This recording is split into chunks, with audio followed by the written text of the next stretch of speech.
I want you to think about how productive you'd be if you woke up every single morning and had to strap on a 40-pound vest. Now, I've talked about this in posts before, but today I want to go more in depth on why this metaphor I think is so important. All right. I want you to think about a 40-pound vest. It's not a lot of weight, but by midday, if you're carrying around all that weight on your shoulders, you're going to be done. You're going to be irritable. You wouldn't be able to focus on anything. And that's what carrying around the past, that pain feels like. And the sad part is that most men don't even know that they're wearing it. They don't even know that they're doing it. A lot of it's just subconscious. So today I want to talk, like I said, more specifically about the vest. What's in it? What is it costing you every single day? And how I eventually took mine off, and it started while I was in maximum security prison. So first and foremost, this weighted vest. So in the weighted vest, I've actually got it beside me. So I'm just going to pull out one of the weights. So in the weighted vest, you have 10 of these 4-pound weights. Right now, each one of these weights, that's why I love this metaphor, represents something that we're carrying, right? So it could be heartbreak, could be betrayal, could be loss, a vice, fear, regret, shame, anger, guilt, abandonment, economic stress that so many people are dealing with right now, right? You name it, it's one of these. And the thing is, the 10 weights is basically showing how many men, they're not just carrying one. We're carrying a multitude of these things every single day. Now, you've got a full vest on. And the thing is, like I said, you don't even realize it, right? You've been wearing it so long, you think that's just how life feels. This is almost your norm, right? Heavy, exhausting, numb. Your body, now, it adapts to the weight. But you have to understand that adapting is not thriving, right? You're surviving. You're simply surviving. And that isn't living. I don't want you guys to just merely exist. You know, you've been wearing this vest so long, you forgot what it feels to walk without it. So let me walk you through a day of what it's like to have that vest on, because I lived it, as I know many of you are. So that first hour, like I said, it's manageable. You get up, you get moving, you feel okay, right? Now, by lunch, it's cutting into your shoulders. The weight's there and you can't focus on anything else. You snap at your kids, you're short with your wife, and you're an unbearable prick at work, right? Now, by the end of the day, you just want it off. So you have a drink, you smoke a joint, you maybe snack, binge eat your emotions, anything to numb the pain, to take your mind off that weight. That's what unprocessed pain does to a man every single day. It doesn't announce itself. It just sits on you. And you keep going because you think that's what being a man means, right? The exhaustion, isn't just physical. It's emotional. The thing is, though, emotional pain, it actually shows up in your body, your patience, your relationships, everything. Every aspect of your life is impacted by the weight of the past that you're carrying. Now, you have to understand, I truly believe this as someone who is addicted to substances. The addiction is not in the substance itself. We're addicted to not feeling.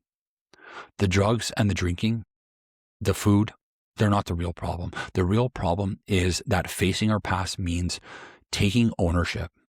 And most men would rather stay numb than do that because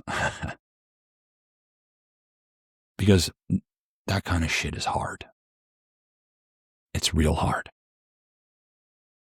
So I'm going to ask you a question. Or maybe you're asking a question. Maybe that's a better way of putting it. Tyson, how do I take the vest off? I'm going to tell you exactly what I did. I'm going to tell you the approach I took, how it started for me when I was in maximum security. And it was actually during an Aboriginal healing program. It was the first program I had to take while I was incarcerated in maximum security. And it was an elder that was leading the program that actually helped shape and change my view of the past and all the shit I'd been carrying for all these years. So, 2 letters. It started with 2 letters. So This Aboriginal elder, he asked us to do something, and he asked us to write 2 letters. So one was to forgive the people that hurt us. The other one, this was the one I struggled with the most. That was forgiving ourselves. Now, it took a long time for me to write both of these letters because I was carrying a lot. I was carrying so much of the past with me without even realizing it. The anger from my grandfather, my father, a multitude of issues. Not going to get into all of them right now, but just a lot of things, right? The resistance was real, and every part of you fights it. I was angry. My pride was hurt. Everything in me was saying that they don't deserve forgiveness. I didn't deserve forgiveness. I mean, I took a man's life, okay? But here's the thing. Forgiveness, it's not about them. It was never about them. It was about putting the weight down. Writing that second letter, one to yourself, that one was harder than anything I'd done in prison. Harder than the sentence, harder than the isolation. Because you have to look at everything. I had to look at every single thing that I did and say, I'm not running for it anymore. Now, funny thing is, I guess that actually the first step for me to stop running was actually the day I got arrested, because I wanted to run the day that my ex called the police to have me arrested. I wanted to run, but I didn't. I decided that I was done running. So I guess you could say that was maybe the first time that I started to face the reality, right? The consequences of my actions. But these letters, these letters were hard because it made me take a real hard look. I guess the letter writing, especially to myself, was like holding up a mirror, right? I had to actually look at myself in the mirror and realize all the things I had done, all the excuses I had made, all the actions I had justified, right? The emotion that takes to not just be accountable, but to take responsibility for everything, to no longer blame the abuse, to blame the depression, to blame the ADHD, to blame the abandonment, not to blame my ex, not to blame my co-accused, but to say and look in this mirror and realize that it was me. It was always me. Okay? You have to understand, though, forgiveness is not about saying what happened was okay, because I know some of the things I went through, they're not okay. No kid should have to go through that. It's merely saying that I'm done with carrying it. Now, after writing these letters, this was towards the end of the program. I believe it was about a 12-week program.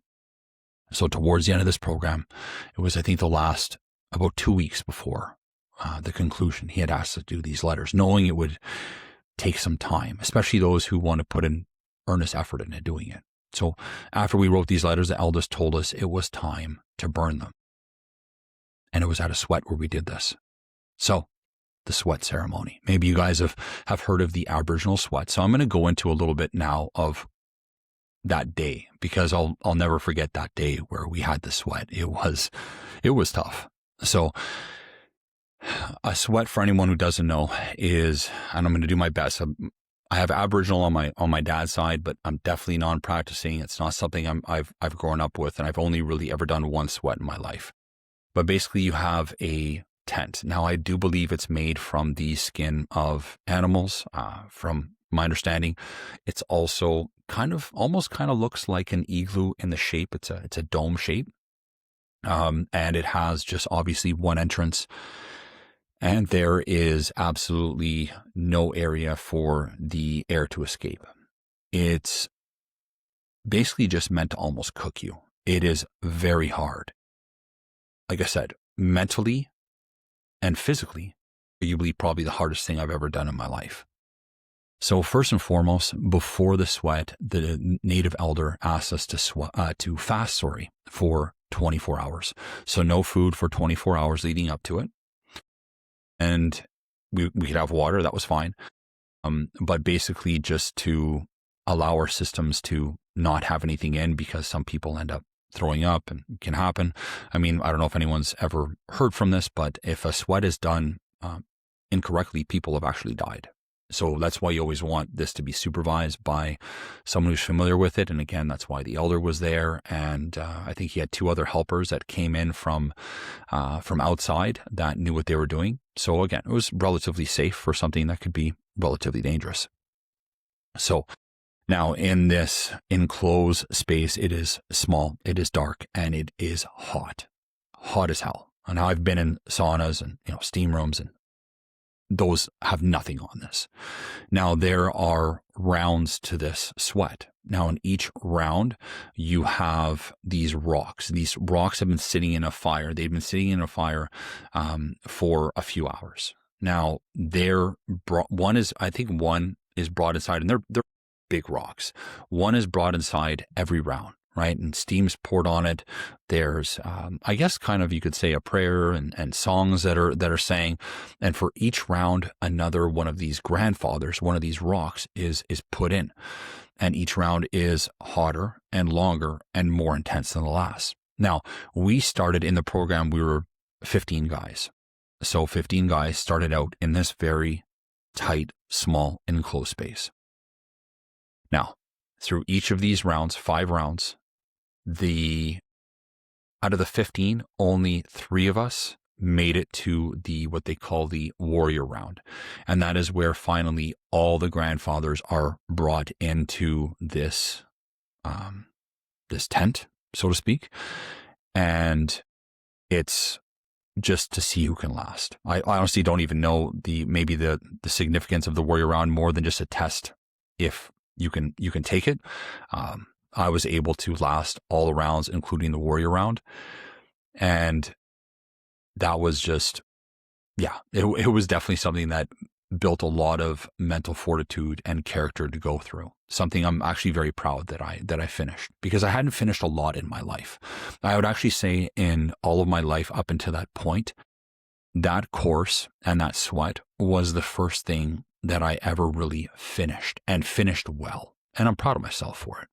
Because again, not that the guys that weren't able to do all the rounds were weak. It's just mentally they weren't able to endure it. And that's the big thing. I think when it comes to addressing these things, when it comes to addressing the past, it takes a large degree of mental resolve, mental resilience to acknowledge and to work through it. Now, the burning of those letters was actually done just before we went into the sweat. So we had a chance to kind of reread the letter to ourselves. Now, my letter to all those who had hurt me in the past was a few pages. The one to myself was a few pages. I had already read it, so I was good with just burning it. And it was kind of fitting, because burning that letter and watching it turn to ash in this pit where the grandfathers were being warmed up, it almost felt like the phoenix rising from the ash, right? It was like something was being let go and something new was rising.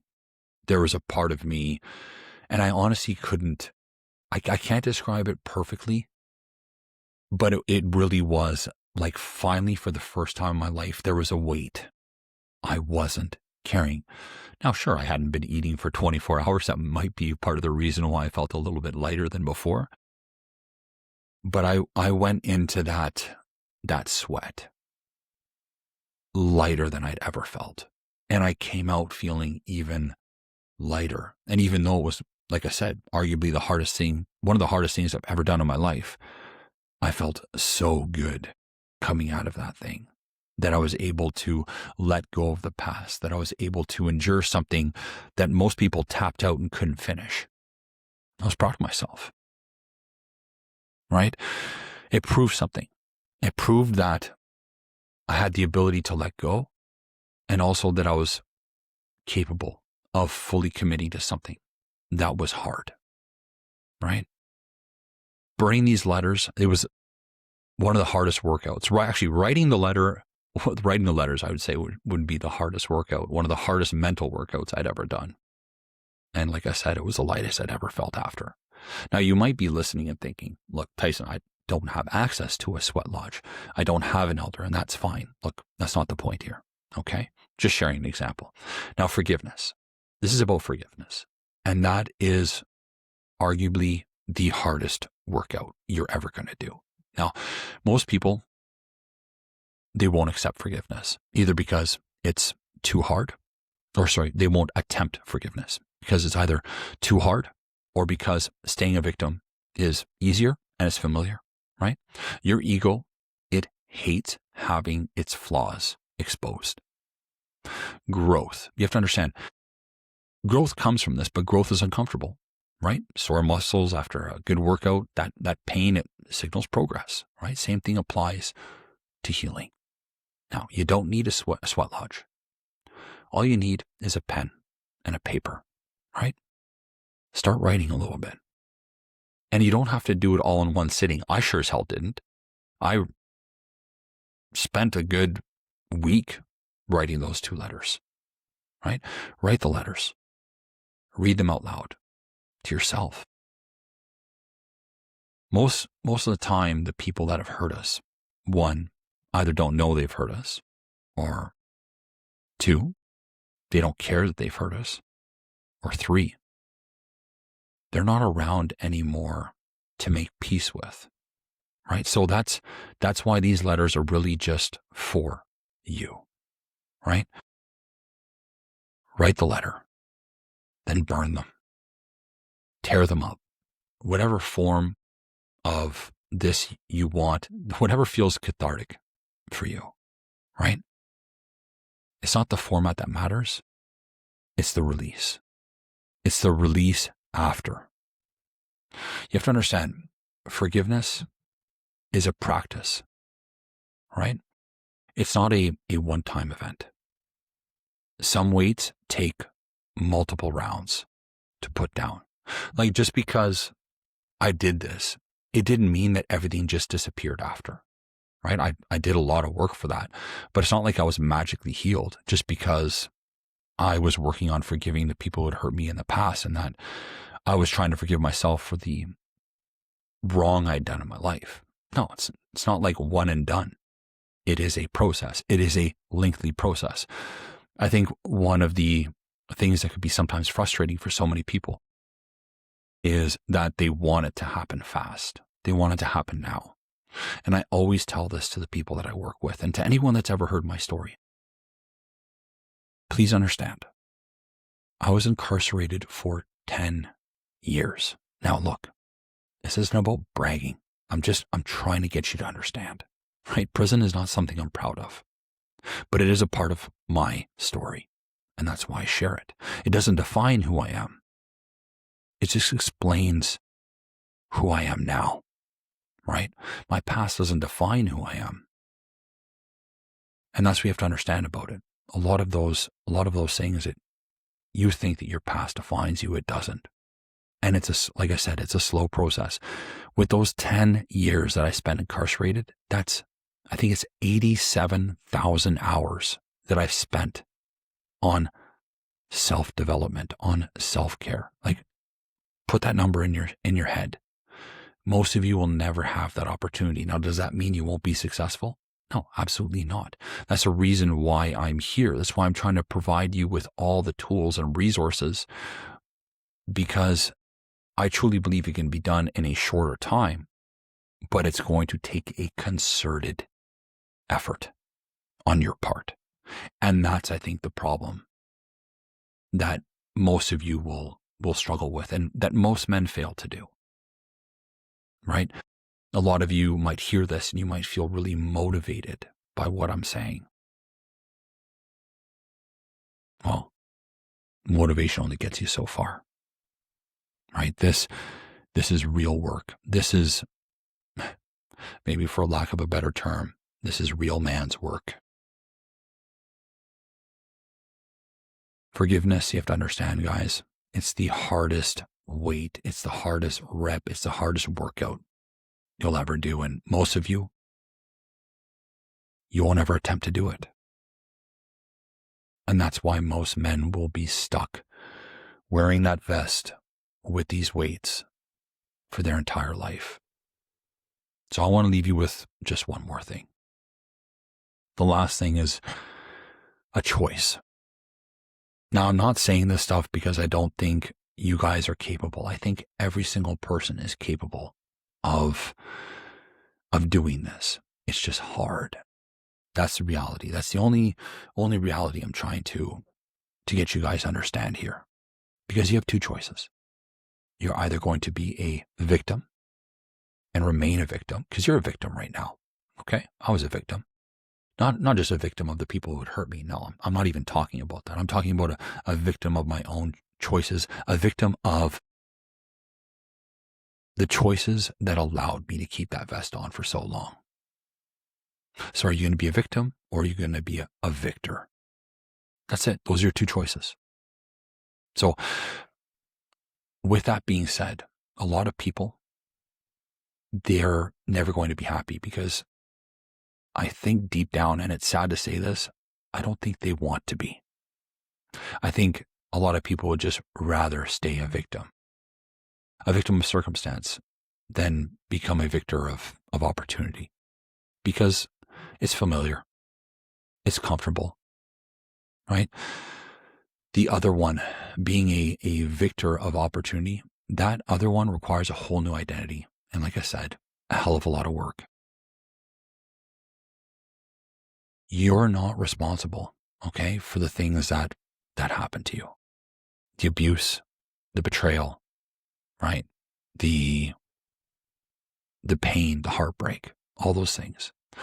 A lot of the things that happen to you, right? Those were circumstances outside of your control, especially when you're a kid, right? And that hurt you.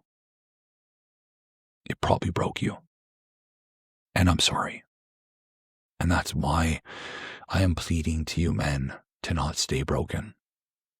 And I know it's so hard to piece together a shattered vase.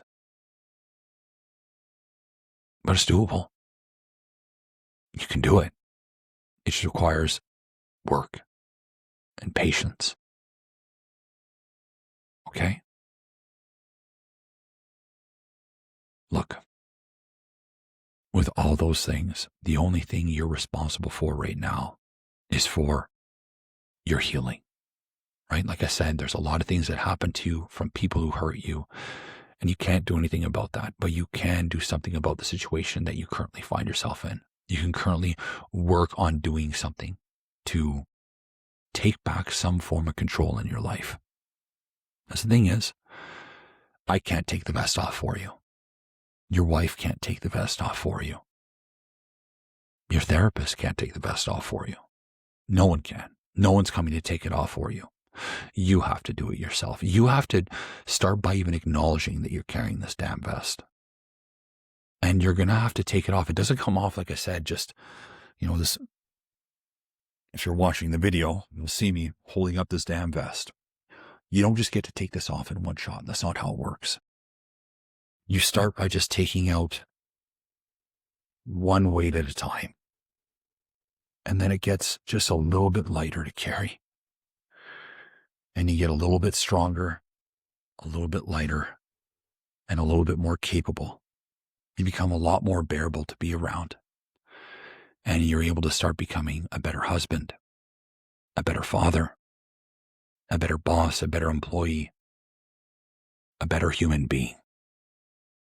Right? Someone maybe you thought you could never become. So men, you're not responsible for what happened to you, but you're responsible for your healing. You have to do it yourself. Once you do, everything's going to change. Everything. So if you're carrying something right now and this episode hits home, I want you to do just one thing. Write the letter. Write a letter. You don't have to send it. Again, this is a letter for you. You have to show it to anyone. Just write it. That's your first step. The first step to becoming the best version of yourself. Thank you for listening.